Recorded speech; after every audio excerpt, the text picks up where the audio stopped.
1776, Veneto, Italy. The island that tried to bury its suffering. The water surrounding Poveglia is silent now, but once it roared with the cries of the dying. The island sits motionless in the Venetian lagoon, just 2 miles from the bustling beauty of Venice. But no boats dock here anymore. Fishermen refuse to cast their nets nearby. Even birds avoid it. The locals call it cursed, l'isola che respira, the island that breathes. It began in 1776, when the Venetian government turned Poveglia into a lazzaretto, a quarantine station for ships suspected of carrying the plague. Those who showed even mild symptoms were dragged ashore and left to die alone. Within months, thousands of bodies were burned in pits dug by trembling hands. No names, no graves, just flames.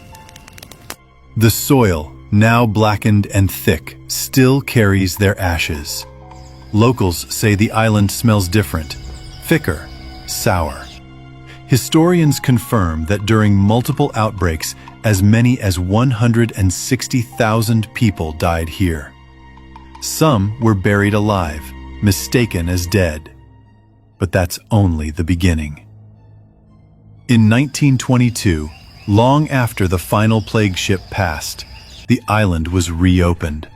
This time, not for disease, but for madness.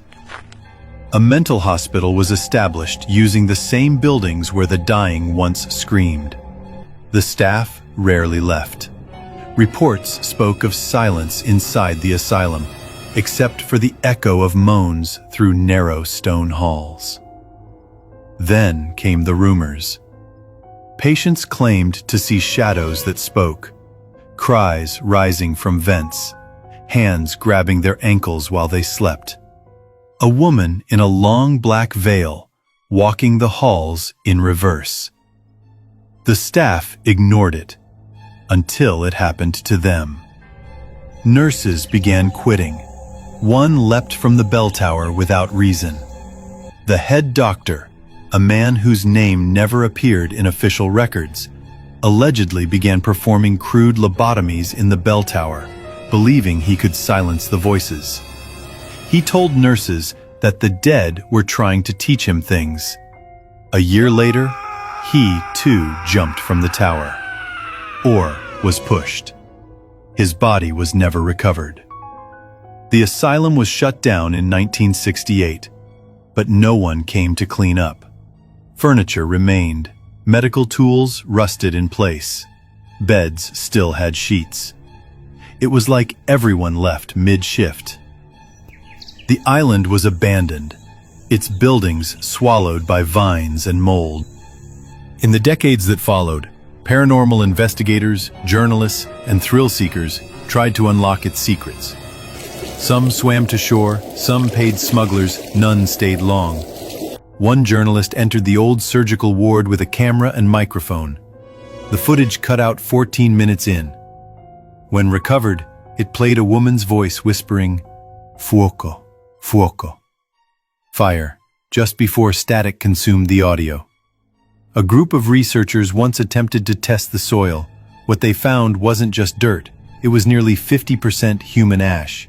The samples contained bone shards, teeth, one test tube cracked without being touched, spilling a black liquid that no lab could identify. Still, no explanation. Then in 2004, a fisherman's boat drifted too close during a storm. His anchor caught on something beneath the waterline. When he pulled it up, it brought pieces of a wooden box.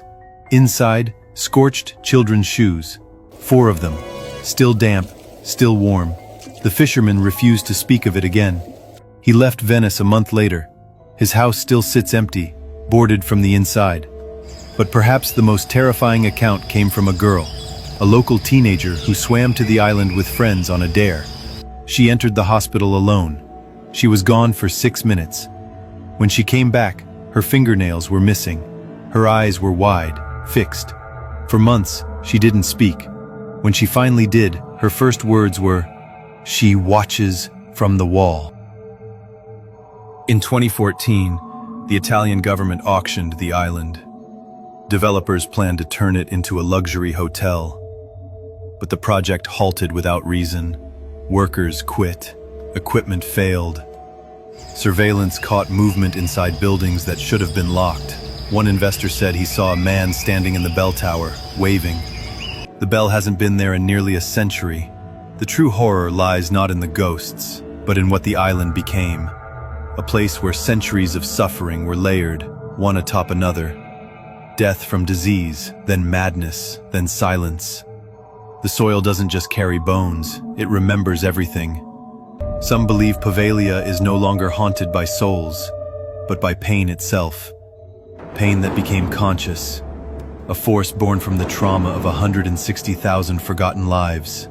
And it's still there, breathing through cracked windows, hiding behind bricked-up doors, calling to those who dare get too close.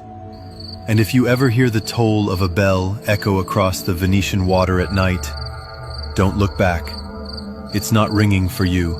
It's ringing for the next. Some say the island chooses.